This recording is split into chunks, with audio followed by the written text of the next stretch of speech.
Welcome to another episode of Complete Developer Podcast, the podcast by coders for coders about all aspects of creating your best life as a developer. I'm Will, the accomplished developer, author, and software architect. And I'm Beej, the journeyman developer sharing my journey in development. Complete Developer Podcast is supported by listeners like you. We are now on Patreon at www.patreon.com/Complete Developer Podcast. User interfaces are difficult to get right, especially for developers. While the nitty-gritty details are better left to a design podcast, there are some simple rules that developers can keep in mind when building UI and UX. While not perfect, they will get you a long way. In this episode, we're going to discuss some things you can do to help make your UIs generally less terrible. While they're no replacement for a designer or a UX professional, they can get you by in a pinch until you have one. But before we get started, Will, what have you been designing lately? Well, we had a total of 15 people at the house Saturday night, and I cooked lasagna from scratch, sourdough bread from scratch. I made the apple crisp that I make, although I've improved that recipe over the years. I don't think you've had it since some time. No. The pies I used to make in college, remember those? The really easy ones. Oh yeah, let me see if I remember all the ingredients. Whipped cream, yep, Kool-Aid, and pie crust, graham cracker crust, and sweetened condensed milk that you mix with cream. Yeah, sweetened condensed milk. That's where it gets the sweetness. All right, yeah. That's 4 ingredients, 45 seconds. You've made a pie. You just got to put it in chill, so it's really easy. Mm-hmm. I did roasted mushrooms covered with Parmesan. Mm-hmm. I'm trying to remember what else, but yeah, I was in the kitchen all day and part of Friday night as well because I started trying to get ahead on the bread. It didn't go well. I think I forgot to drop the salt in. But like when it was baking, I wasn't really paying attention early on because I was trying to get other stuff together, and like dough fell off onto the heating element. And so I like had to open the front and the back door at like midnight to try to get air blowing through to get the smoke out of the house. Yep. I had more problems with that same dough Saturday when I was cooking. So it was interesting, but everything went well. People couldn't tell how bad of a screw up I was by the end. That's the way it goes with cooking, though. You do all the work and nobody really knows what went into it. Yeah, and how much of a foul up you are when you do it. So yeah, but it was pretty good, and would have probably been wiser to have eaten something before I had the first glass of wine, since I hadn't eaten since dinner the night before. But we all learn over and over.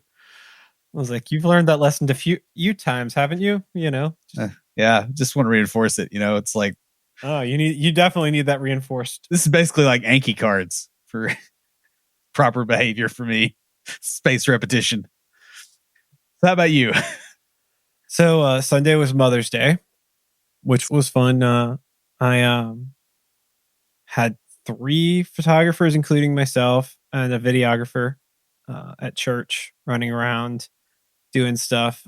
We had a photo booth outside, which poses its own challenges. While it was not bad weather, the lighting kept changing between photos, and so I was constantly making adjustments to my camera. It was actually kind of fun, but definitely challenging.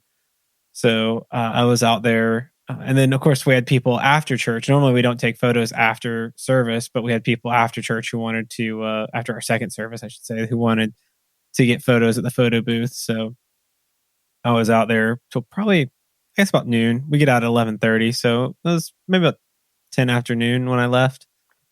So it wasn't too bad. But then I had my mom and aunt and uncle come over, and we grilled burgers. Which was fun. Earlier this week, I had the worship team over for a luau where I grilled burgers as well, and so that was a lot of fun. Been using the grill, got the bike out some this weekend, so it was pretty good, pretty relaxing weekend. So that was nice. I know we're only doing one thing, but I have one thing to say just because it relates to something you talked about last week, I think. But so I talked to my boss yesterday, and I've been doing the Azure 204, like prepping for that.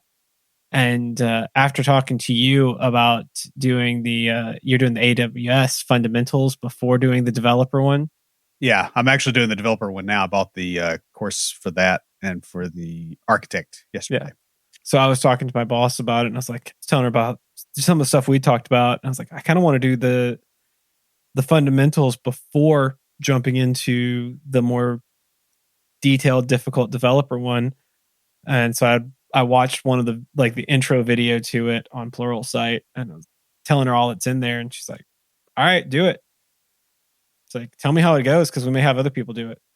Yeah, I think that's probably a better approach. For one, you get a win, and the other thing, it's something that you can get value out of quickly. Yeah, that justifies the other. Exactly. So, saving money is hard, especially when you're buying certification courses right and left. That's where I was going to go with it too. So that was nice. Yeah, thought so. Lucas Casadas is a fee-only certified financial planner. He owns and runs Level Up Financial Planning virtually out of Fort Collins, Colorado. And just like us here at Complete Developer Podcast, he focuses on helping you to not only establish a real long-term plan, but also to take action on that plan so that you can create the life you want to live. Guys, investing in financial planning services, well, it really comes down to whether or not you can improve your finances. With the help of Level Up, the compounding impact of making better financial decisions will easily pay for itself. Level Up has a unique pricing model that will help you no matter where you are in your financial journey. And best of all, Lucas is a fiduciary for his clients. What that means is he's not here to sell you a product, but to help guide you to a better financial solution. So if you want that better financial situation, catch his podcast, Techie Personal Finance Bootcamp, where he covers financial topics that you probably face. And there he also interviews other IT professionals who share how they navigated their own careers. And you can learn even more at levelupfinancialplanning.com. For a lot of developers, user interfaces are one of the most irritating parts of software development.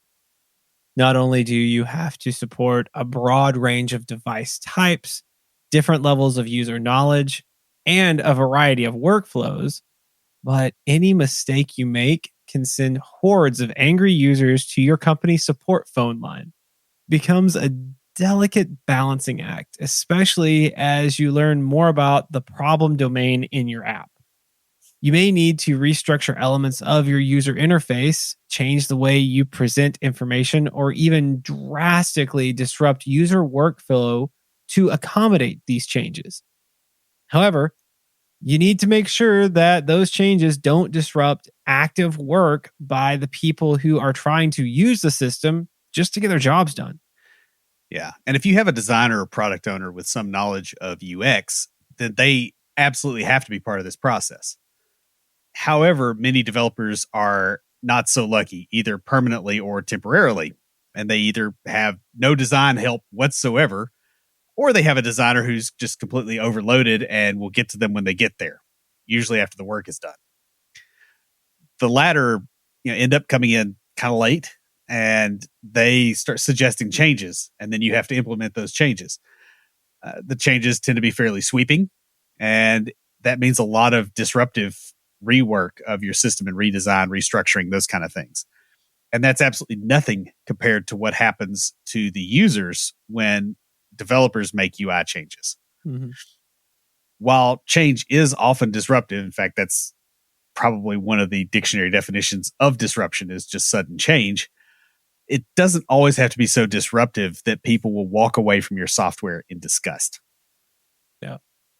In this episode, we're going to discuss some very general design thoughts that you should be considering when building software for other people without the aid of a real professional designer. While not perfect, the ideas we're suggesting here are basically a collection of ways in which you can avoid making your software difficult to use. if you are lucky, following these principles can mean that later changes proposed by a designer are more about the look and feel rather than massive reworkings of an already stable system. At the end of the day, the goal is to respect your users' time and attention while still delivering the features that they need. Remember that we went decades with ugly, hard to use applications being very common. Application design at a broad scale wasn't like it is now, even just 10 years ago. We used to have to do a lot of it ourselves, and a lot of people still do. In short, this episode kind of fits with our theme of resilience by helping you survive the lack of professional UX help for a while.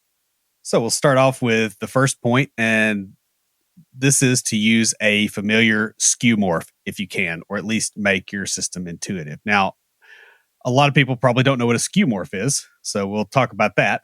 The Wikipedia definition is that a skew morph is a derivative object that retains ornamental design cues or attributes from structures that were necessary in the original.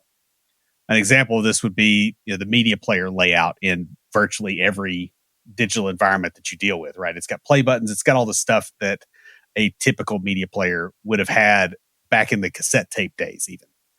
And the buttons are structured the same kind of way. That's so that it's familiar when you look at it and you go, oh, I know what this is. Because that's what your early media players had to do, because people had CD players, and before that they had tape players, and before that they had 8-track players, and before that they had record players.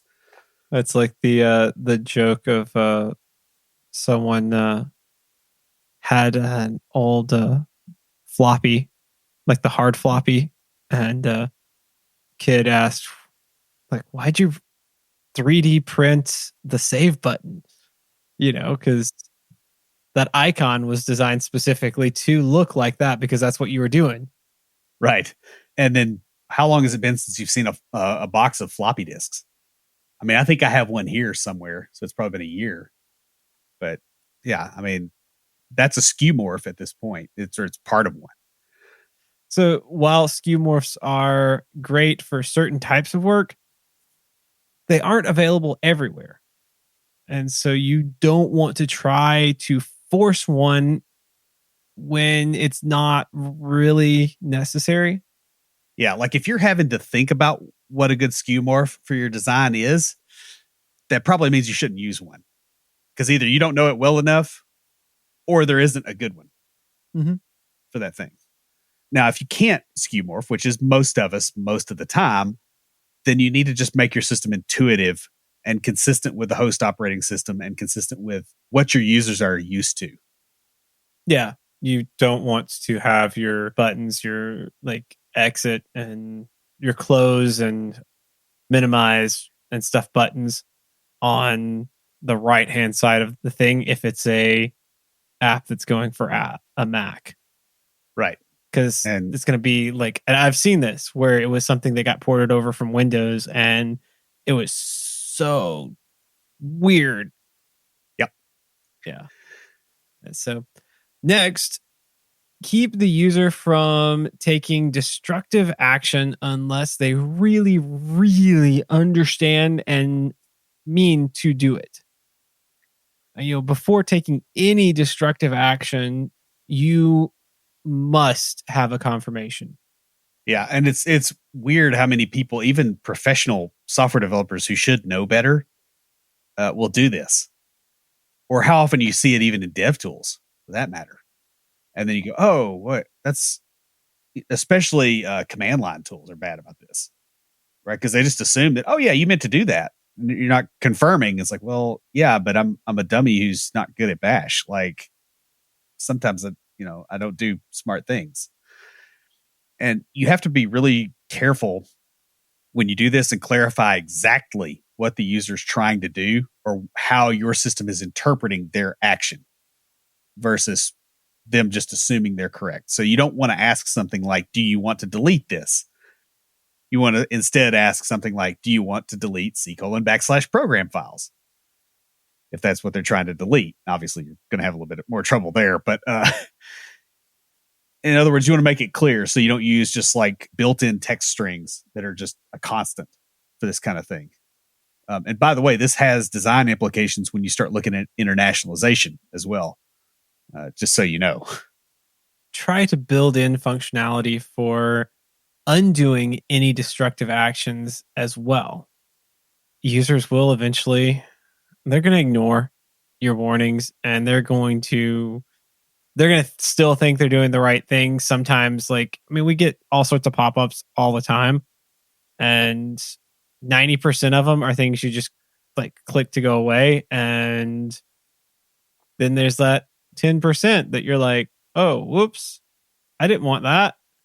I mean, this is a universal human tendency. I had a friend years ago who had a car that was a hybrid. And by hybrid, I mean it burnt oil and gas. And the check engine light would come on all the time. So it got to the point where he ignored it. Well, at some point, the fact that it burned oil caught up with him. So he was out a good $500 for what that car was worth by that point, because it was a piece of crap. But that was probably illustrates a universal human tendency, right? Like that's the thing he needs to get to work, and he's still ignoring warnings from it. So you can guarantee that when he's at work, he's probably ignoring warnings too. And everybody does that. Next, use intuitive linking between related elements of the design. If a user is filling in a form in your application and there is a value that you need to look up, let them add a new value to the list if they can, without navigating away from the actual form. Yeah, I've seen this so many times where developers will build a system that is kind of structured around the underlying database, and they build the form that's whatever the user has to enter, and there's some supporting piece of data, some lookup thing.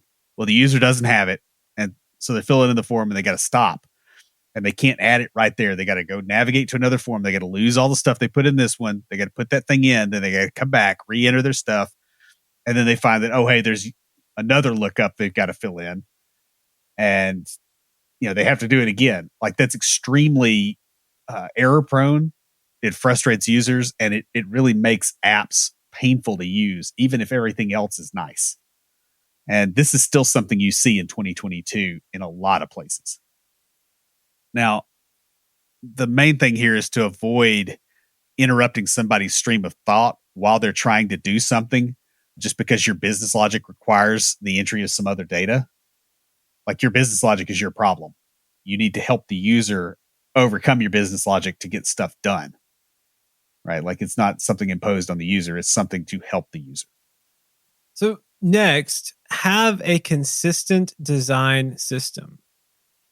You want to make certain that a user can intuitively grasp the purpose of a design element in one part of the system by using their experience in another part of the system. Yeah, I've worked on systems where we had developers who just constantly fiddled with things. And so you went to one part of the app and you would see a form that was laid out completely differently than anything else in the app. And you go to a different part and that one's different too. And when you do this, you're basically putting a learning curve in front of everything that you're trying to, to make work for that user. It also, it sounds like this conflicts with the idea of making changes slowly, which we kind of have hinted at before. But the idea here is that when you design elements in your system, you design an element and you change it throughout the system. You change the thing that does that one thing versus going, okay, I'm going to do it a page at a time. It needs to be a type of element at a time so that consistency is maintained across the app, even if it's ugly for a little bit. If that makes sense, because otherwise you confuse your users because you're doing it two different ways. Yeah, checking for design consistency needs to be part of your QA process. And design decisions need to be documented for developers and QA, because I've run into a problem where we had a QA, nice lady, but she had been not a designer, but like kind of UXy type. Yeah, UXy type, a web administrator. And so she had done some UX stuff. And so she would throw bugs based on like design that were not like, it's like we would have to be like, hey, this isn't a bug. And we actually had to change our processes so that we could say, hey, this is not a bug. This is the way it's supposed to be. This is what the user asked for. And if you don't like the design or you think it needs to change, that is not a bug. That is a feature. Yeah. You need to write a story for it, not a bug, because it's not broken. We like had some like really deep conversations and ended up like she became a really great QA, but at the time it was like her first time being a QA. So like she was just like, well, this doesn't flow the way it should. So send it back. It's like, no, that's not how this works. Well, I mean, at work, we have our stuff really, really heavily documented. And so I can look and I can go, how does a button need to work? It's not just, hey, here's a click. It's like, here's how you do the wording on the button. Here's how you do the size. Here's how you do the positioning. Here's our button colors for different kinds of actions. Right. So if it's destructive, you use one color. If it's, something else, you use a different one. And I mean, they really, really get down into the weeds on this. And when developers have a question on something, they go, okay, let's look at the docs. And they go, oh, this isn't here. Put it there. Like, we're going to make a decision. It's in the documents from now on. And man, you talk like, it sounds like it's just overdoing it on process, but holy crap, does it make it a lot easier for everybody. And they officially document it in a design tool. So you can actually pull CSS and all that kind of stuff out of there too. So it's super duper powerful when you do it right. Now, if you don't have a designer and you're not a designer, that doesn't mean you can't do this, right? Like, you can lay this stuff out, and when a designer takes over, then they take that stuff and run with it, because that's now the easiest place for them to do the thing that helps you. So, make that happen.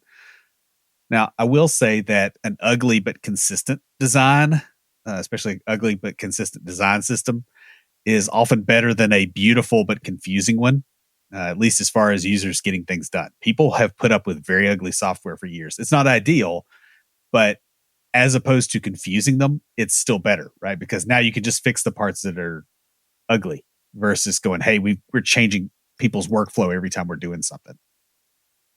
If you're a software engineer, you've been there.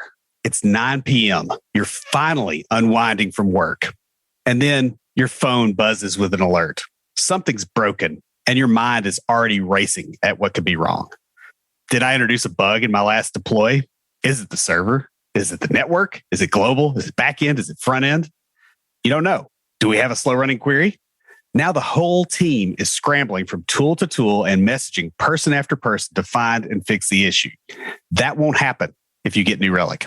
New Relic combines 16 different monitoring products that you'd normally buy separately. So engineering teams can see across their entire software stack in just one place.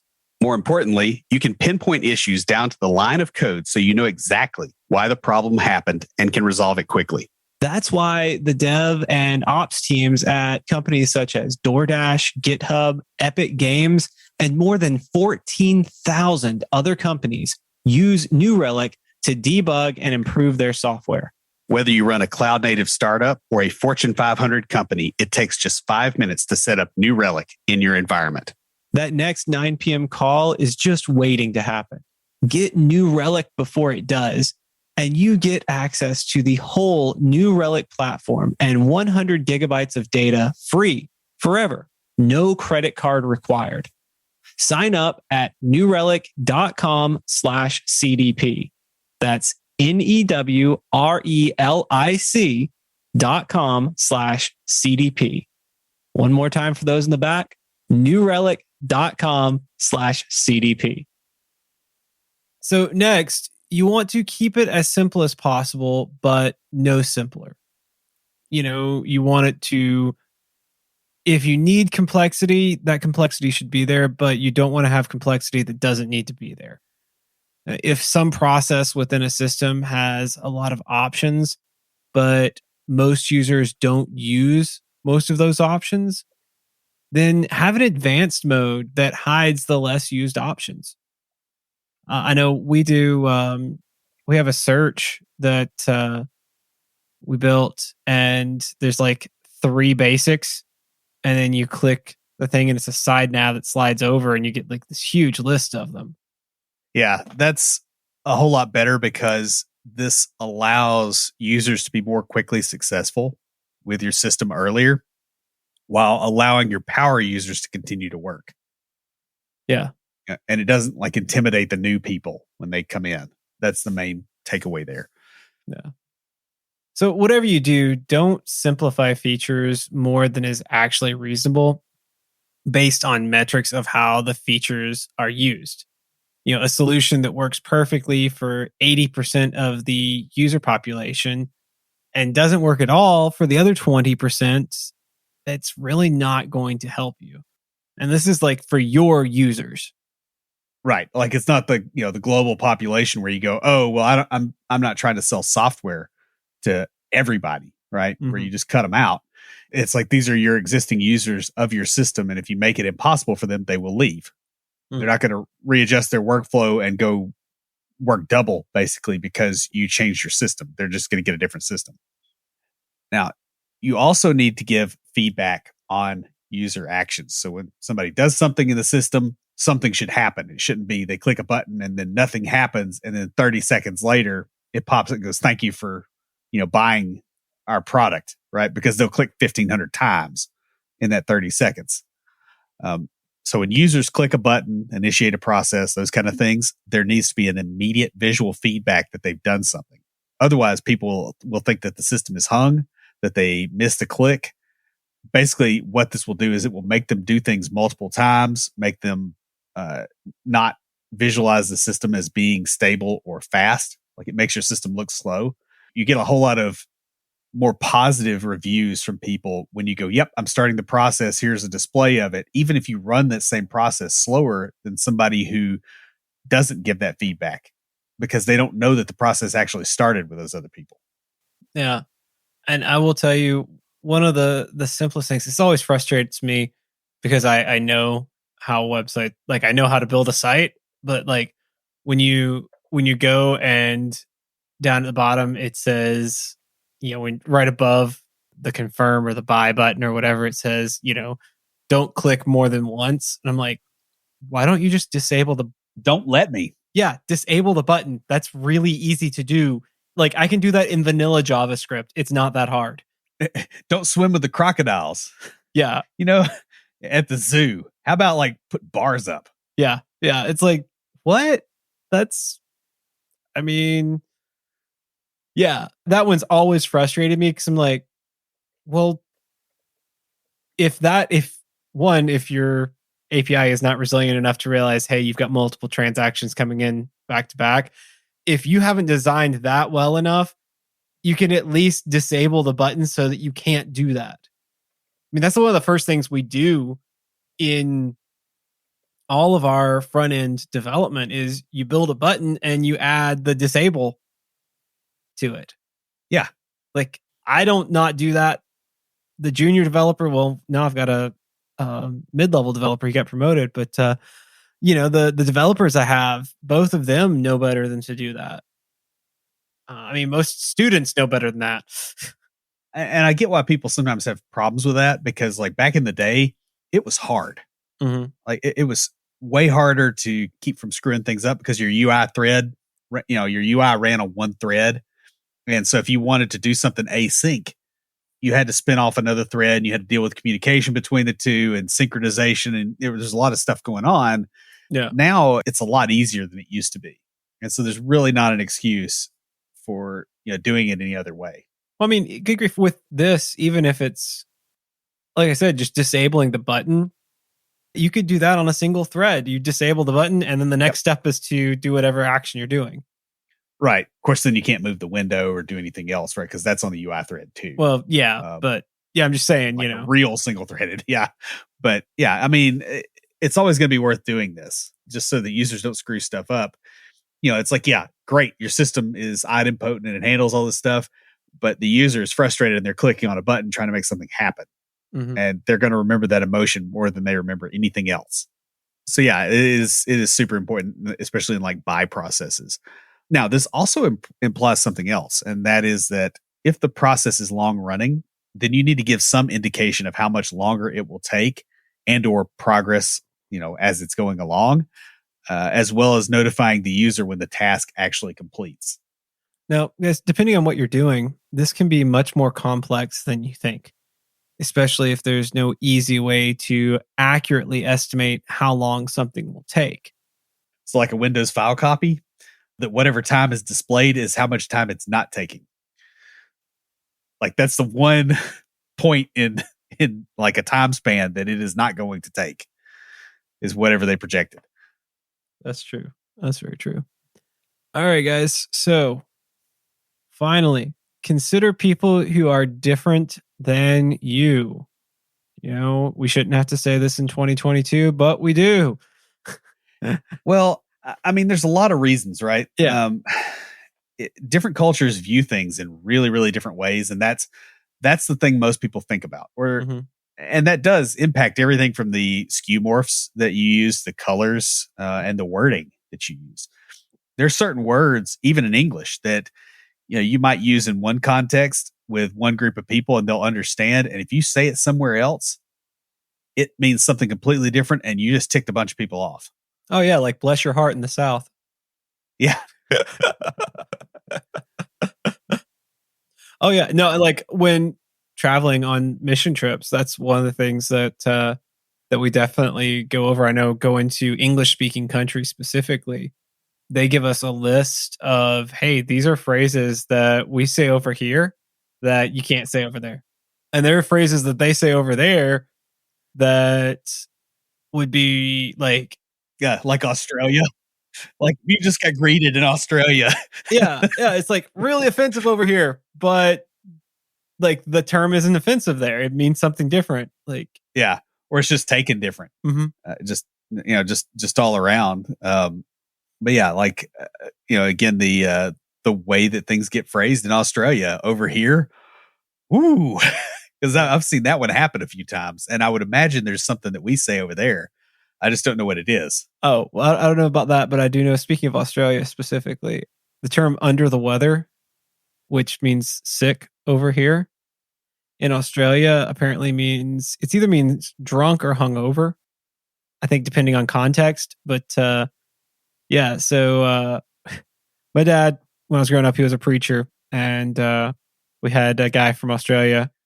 He ended up being my Sunday school teacher for several years, but his first Sunday at the church, my dad was sick, and someone got up and said, our preacher is a little bit under the weather this morning, so brother so-and-so is going to speak.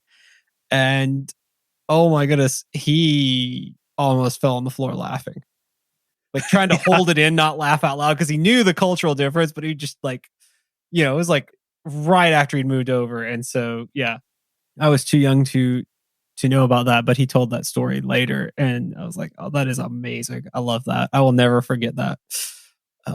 Yeah, well, in addition to the cultural thing, you also have to think about background. Tech is very, very heavily drawn from certain cultural backgrounds of various sorts and doesn't draw from other ones. And that's true even if you don't consider international boundaries or anything like that, right? Like there is a social and economic class that tends to have most of the developers in the US, even if you just consider the Americans. Mm-hmm. And this is something to really, really bear in mind because it's a big deal. And there's things like expertise as well. Like not everybody has a computer science background, including the other developers on your team, by the way. But when you make a tool for them and you write something out in some computer sciencey way, you may confuse people just with an internal tool. Mm-hmm. Not everybody grew up speaking English. So if you use certain, idiomatic speech, they translate it into their language and they're like, this doesn't make sense. What are you talking about?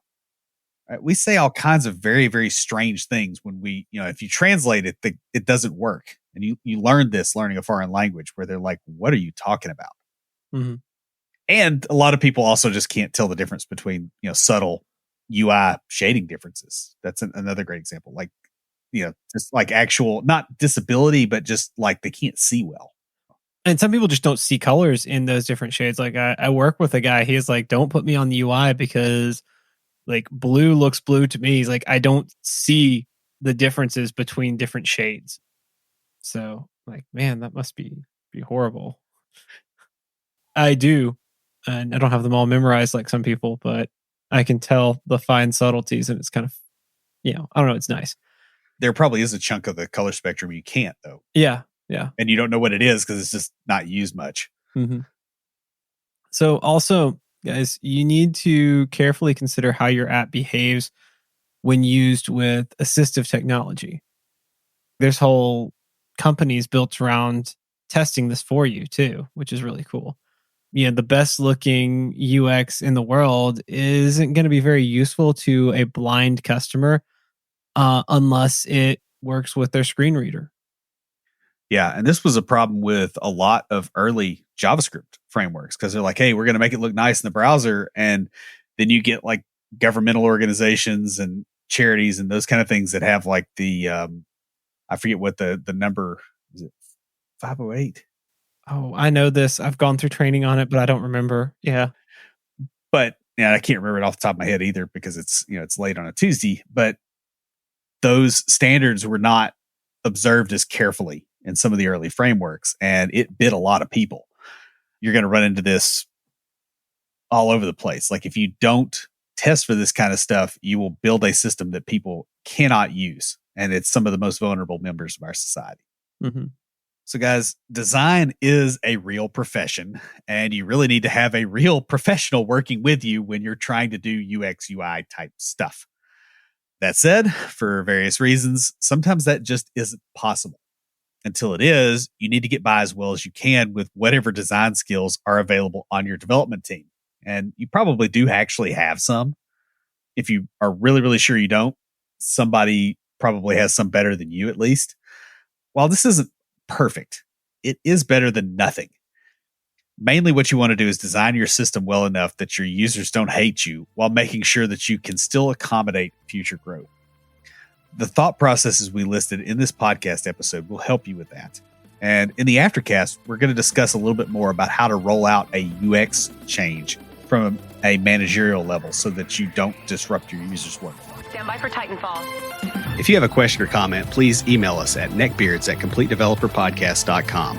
Our theme music is an excerpt from Stand By for Titanfall by Pure Bells, available on SoundCloud and licensed through Creative Commons. For references, show notes, and extra tips and insights, be sure to check out the website at completedeveloperpodcast.com. Help us make the show possible by supporting us on Patreon at patreon.com/completedeveloperpodcast. You'll get extras, including a weekly aftercast where we discuss the topic of the week and bonus material with some of our patrons. You can also follow us on Twitter at CompleteDevPod, like our page on Facebook, and follow us on Instagram to keep up with news about the show. Join the conversation anytime via Slack by signing up at slack.completedevelopernetwork.com. Thanks for listening. See you next time.